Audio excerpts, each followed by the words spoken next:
bucket that no one's ever going to look at. You want to set the expectation internally. If you have staff or people working with you, let them know that my company culture is that you guys got to fix this within 4 hours or 24 hours. But set that expectation internally so that people know if they get a complaint, not to sit on it, right? Because when someone complains, you feel uncomfortable with it. You're like, well, what should I do? You might freeze. But if I know my boss is expecting me to take care of it in 4 hours, I'm going to move. I'm going to act.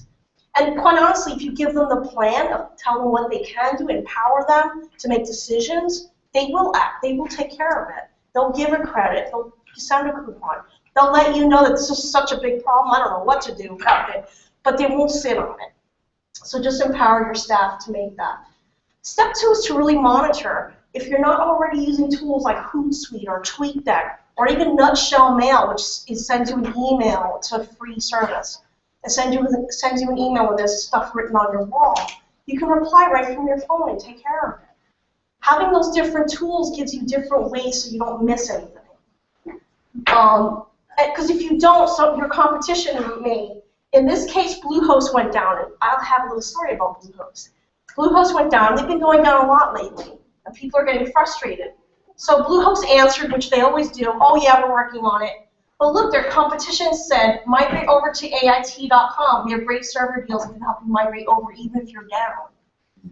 They were quick, and they're not the only ones. GoDaddy, all the other hosting companies started jumping on, and I dealt with that 20-hour downtime for my client on Bluehost. And during that 20 hours, we got a lot of tweets from people saying, hey, we'll take care of you. Come on over here. We got cookies.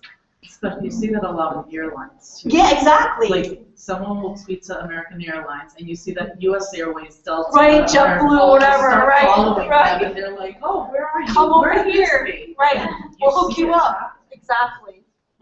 So step 3 is to acknowledge. So now that you've monitored and maybe something did go wrong, you want to acknowledge it. And be transparent about it. This is a huge problem. Why? Because people don't trust. Think about yourselves, how you shop. You don't trust big brands. Look what happened with the BP oil spill. We didn't trust that BP was going to do the right thing. So we need to be transparent and authentic and positive. And as small business owners, it's really easy for us to be ourselves, right? So Comcast is famous for this. I know because they've told me that. I'll call them up and say, you know, my internet's down. Well, reboot your router. Well, what did you put on there? You know, it's like that Saturday Night Live skit where Nick, the computer guy, goes, "What did you do?" Right? There are no outages in your area. Really? There's outages everywhere. So be transparent and do it quickly. Look, this guy complained on June 26th. There was a huge outage in Bloomington, Minnesota, I believe. People were so mad. Comcast came back a day later. A day later? My internet's down. I can't live without my internet, right? So you want to do it fast because people, they start, I mean, look, the Mium started. Somebody started a new Mium because of it. It gets annoying. People want to voice their problems. And never, ever defend or lash out in anger. And I don't know if you guys watch Kitchen Nightmares. I love to watch that show. I don't cook, but, you know, Gordon Ramsay, he's nice to look at. So, Amy's Baking Company, did you guys see that episode? You should see that Facebook page. This is still up there from last year. It's the rants, the old caps rants are still up there. Like, what's wrong with these people? And everything they said just encouraged more trolls to come out and more people and more haters to come out. It didn't do anything for their business. And it made them look even stupider than they already looked. Had they just stayed quiet, it would have been so much better. So, you know, I won't read all these because there's some bad words in there. So just don't feed the trolls. It's not necessary. They live for those flame wars. They live for you. It's like the bullies in school that used to try to take your milk money. Well, that's what these internet trolls are like. It's not worth engaging with them because you're never going to win. You're never going to win. And you're going to appear to be very defensive, like something is wrong. You know, it's like, you know, when Bill Clinton said, "I did not sleep with that woman," like, they didn't believe him. He might as well have just come clean in the beginning. So step 4 offer to resolve it. Back in 2009, there was that video that was famous for two Domino's employees did this really nasty video, which I can't personally watch, but they sullied up some sandwiches and pizza. They went back on YouTube, which is where the original offensive video showed up, and they responded to it. The only problem they had was they didn't do it quick enough, but you want to offer to resolve it. How they resolved it, they fired the two employees and they put in some new processes in place so that that won't happen again, right? But that's what you need to do. You need to say to the public, hey, that's not how we roll. We're really sorry that you're upset. Here's our phone number. Here's an email. Get in touch with me. We'll make this right for you. And that's all you have to say publicly. You do not have to say anything else. You don't have to say how you're going to resolve it. Do that with the customer offline. Now, if the customer decides, hey, I got a light supply of tacos, I'm going to talk about it, that's cool, but you're not obligated to say anything else about it. And if you know who the customer is, contact them. I've had clients that say, they know who left that bad review, they know who that was. Well, contact them, find out what's wrong. Maybe they've calmed down by now and they're willing to work with you again. Just fix it. Don't leave it sitting out there. The longer you leave it sitting out there, the worse it gets. And deliver on the promise. So I mentioned Comcast Cares. Their handle is Comcast Cares on Twitter. And Will Osborne took it over. And he used to be Comcast Will. He's a really great guy. But if Comcast cares, why is he talking about overall digital servicing strategy? And then the second, oh, by the way, our team is still going to help customers. Your Comcast cares. You should be doing customer service, nothing else. Because all the other tweets are about, Jack Bauer in 24, using their mobile apps. It's all this commercial marketing stuff that doesn't belong there. And if they were sitting here, I would tell them, what's wrong with you, right? You made this Twitter account, Comcast Cares, leave it as a customer service tool. Well, you know what happens? Because people don't get responses here timely enough, they go to Will's original Twitter account, and it is full of tickets, and it is full of complaints, and it is full of problems. So the last step is to learn from it. Always learn from experience. Years ago I worked at Motorola. We had this, we followed this concept called Kaizen, continuously improve. Make small improvements. Learn from your mistakes. Learn from the things that happen. Bluehost has learned from several very long outages that if they're going to do maintenance, they should probably tell people. Because web developers like me are trying to launch a website, and oh my God, they're doing maintenance. Oh wow, my client thinks tomorrow morning when he wakes up, his new website's going to be alive. So you want to make sure that you learn from your mistakes. So I said I was going to say a little story about Bluehost. So I had several clients on Bluehost. Someone told me, oh, you should go with them, because I admit I'm a GoDaddy fan. So he was like, you should try Bluehost, they're awesome. So I put like 7 of my clients on Bluehost. Well, one of them is a cloud software client. And there was an outage last November that lasted 14 hours, okay? My client makes their living on the internet, and their website is down. It's not good. And every time I got on chat, I called them, we all called them, even the CEO called them. We went on Twitter. All they kept telling us was, don't worry, we're working on it. It'll be up soon. Don't worry, we're working on it. It'll be up soon. For 14 hours. I was like, take the baby out already. Nothing's happening, right? So we lived through that. We got through that. Well, earlier this year, back in January, I believe, it happened again. And we were down for 20 hours. 20 hours, the same website, same problems. They kept telling us the same thing. Don't worry, we're working on it. It'll be up soon, for 20 hours. So a lot of people left. My client too, I pulled all my other clients off Bluehost. I just couldn't deal with that anymore. Because it hurt me as someone who said, oh, I recommended you to them. So the moral of the story is I pulled 7 accounts away from them, and they could have been lifelong clients. And as a developer, I'm going to have future work and future clients that they're not going to have. I can't risk it anymore.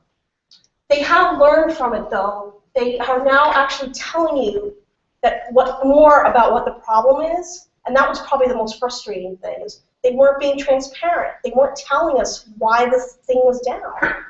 And now they tell you, you have identified the issue in our data center. Our NetOps is looking at it. They've made an update. Our team was responding immediately. They're fixing the servers. They're giving a little more detail, which at least calms everyone down. I'm on WP Engine, and they send me emails all the time when they're working on it. And that preempts any concerns you might have. Right, and they didn't do that before. Yeah, so they did learn, and maybe I will give them another chance. But what I'm saying is that it does make a huge difference. Because if you're informed, you can forgive that. Because stuff happens, Your data center got hit by lightning. I can't fault you for that, Or a drone came by and dropped some gas on it. I don't know. See how it could have turned out, like he said? He gets the emails. He gets the information he needs. You guys can come in. You can come in. There's seats over here. They could have gotten more business, more referrals. I could have been a big brand ambassador for them because I'm all over social media. I love social media. And I develop websites all the time. And my clients are on social media, so that could have been an exponential thing for them. But with me, they messed up. So that's what you want to think about, not just your client, but who your client knows. Who's in their network, right? Who's associated with them. So the idea is to just be yourself. Be awesome. You have happy customers, otherwise you wouldn't be in business. Let's grow that, and let's just be the best we can be and plan for the worst. Plan for those haters and trolls and unhappy people, and do the right thing. Be positive, though, on social media. Don't lash out. Make sure that you resolve it and learn from it. Every experience you have that's like that will inform you even more. So I don't have business cards. I've been doing a lot of business speaking lately, but you can find me all over social media at Rosie Media. I'm on LinkedIn. Feel free to link up with me. I'm on Twitter a lot. I'm also coming out with a book soon and later this summer about referral marketing. If you go to my website, rosiemedia.com/book offer, feel free to go there, fill out the form, and I'll send you the first chapter. It should be done any day now. Yes? I was going to ask you about trolls. Yes. Somebody's posting negative comments on, let's say, your Facebook. Yes. You get a post that, you can block them. You can. Yes. There's things you can do. Yes. And I think you use WordPress. Is there something you can do? I'm finding it almost impossible. If you want to block somebody from your website, it's almost impossible. Yes. Because they're on a cell phone, they're on a different IP every time. Yeah, and if they're a spammer, especially, they have very sophisticated ways of masking their IP and making it random every time, so you can't even get rid of the IP. Again, the best way to deal with it is to, in a lot of cases, if it's a real troll, ignore them. They will move on to someone else. But if you fight with them, that's what they're looking for. They're looking for that argument. They're looking for that flame war. So you do want to just kind of ignore it to a point, or if you can, get rid of their comments if they're really a troll. And a troll you can tell because they're relentless. Yes. I was just going to ask that question. I do social media in the hotel industry. Yeah. And so I always have difficulty with that fine line between very angry person and troll. Right. So somebody just complaining about, bed sheets and floors, or somebody who had an A actual legitimate complaint. Yeah. Right. So, you have to treat everyone as if, but when you respond positively and they don't come back to you, that's how you know it's not legitimate. Because if I went to your hotel and there was some mold in the shower, Yeah. and that kind of freaked me out, I would complain about it, and you would get in touch with me, and I would say, thank you for letting me know why that happened, and maybe you even say, you know what, happy hours on us next time you come to our hotel, and I would say, oh, thank you, I'll respond to that. If I'm a troll, I'm going to complain for other things or ignore you. So that's how you'll know. Yes? So, having worked in customer service for Long time. Yeah.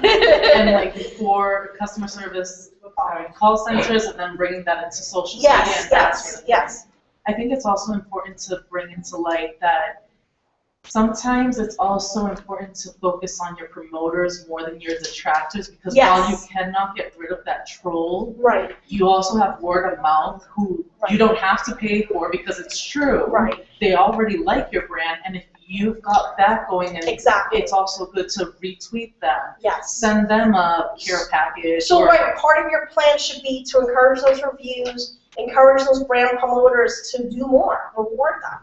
Now, something I did encounter when Yes. I was working in these companies is them being afraid of giving more information. Right. When I worked in technical support, something was down, and Right. my first reaction is, well, let's tell them that this happened because we have no But they don't control over want that. they don't want you to Well, say that. No, Right. no, because then they view us as X, Y, Z, and I'm like, we just spent 15 minutes talking about that, and now I've got 15 more tweets Right. ticked off at you. Right. So how do you convince the Well, people? it's hard because you're working for someone. Yeah. You really just have to impress upon them, get some buy-in about the power of social media, and that those detractors have other networks and blogs, and bring up examples like that. Stacey Huckabee. Yeah. I mean, that's a perfect example of someone who potentially could bring you down. What if a New York Times journalist sees that? And it's really well written. I mean, if I was a reporter looking for a little story, I might build a story on that. So you just gotta like constantly, when I worked in government, I discovered social media very early on because I'm a big video gamer. And when I went to my boss and said, oh, we should be on social media, it would be so cool for the city, they were like, no, it took 2 years and a commissioner to finally say, yeah, we should do that. But, so don't give up. Just try to get that buy-in from them and show them examples. Pull up examples on the internet and show them how powerful that could really be. Yes? To follow up on that, Chris, Yes. I had both VPN Comcast and compliance. So Yes. I know how that corporate. Yes. If you can pursue that a little bit, how do you talk to like really conservative companies or companies that still think that social media is always, people out there with a brand? To get past that, it has to go through legal, it has to go through Yes. marketing. So here's what I did. I went to my boss finally and I said, I will help you create a policy. We'll create a policy for our employees because, we had police officers out there on the road that were on social media. We had government employees who were using social media. So we created a policy, offered to help them draft that first policy. And you're almost making it easier, facilitating it. And again, show them the metrics. Show them other companies or other agencies that are doing the same thing successfully. And then they'll start to recognize, the one thing I went to my boss and said, the Red Cross is using this. Do you know that in Haiti, in the Haiti earthquake, people were rescued because they were on their phones, trapped under rubble, saying, I'm in the school and I'm trapped. The Coast Guard was able to find them. So that was compelling to them. They really couldn't ignore it anymore. So I would just say, keep bringing those examples up and keep showing the ROI and offer to draft a policy and offer to help push that. Because it's hard. It's like you're pushing a big boulder, uphill. It's really hard. Even with companies that have the policy, Yeah. but their policy is nobody can be on Facebook. Right, and that's not really a policy because you can't enforce that. You really can't enforce that, yeah. So, any other questions, comments? How much content do you think is needed when, like the beginning when you're talking about the personal attacks and stuff? How Yeah. much content do you think a person should have in their bag of tricks to, like, is there a rule of thumb or? No, but you really want to have really good stories going all the time to manage your reputation. So you should Google yourselves and your company and your brand name and see what people are already saying about you. Just go directly to those. And just address those things, and balance out the bad stories. I have a friend that works for the Air Force, and part of her job is this kind of PR stuff. They had a plane fly really low over a city, and the rumor got out that it crashed. Well, it didn't crash. So her job was now how do we deal with these rumors on the internet? Oh my God, because that spread like wildfire. That's what she started doing. She started going to all these different websites and posting comments and putting up press releases and getting on as many channels as possible and saying the rumor's not true, the rumor's not true. After about an hour, it started to sway. But you gotta if something does happen, you have to treat it like a crisis and be on it. But on a regular basis, as long as there's something positive to say about you or your brand, put it out there. That's why I encourage everyone, do a press release. You might think, well, my news isn't worthy of a press release. It probably is. There's probably some angle of it that is. Make it newsworthy and put good stories out there. Any other questions? I know we're just about done. No, we're good. Thank you so much, guys.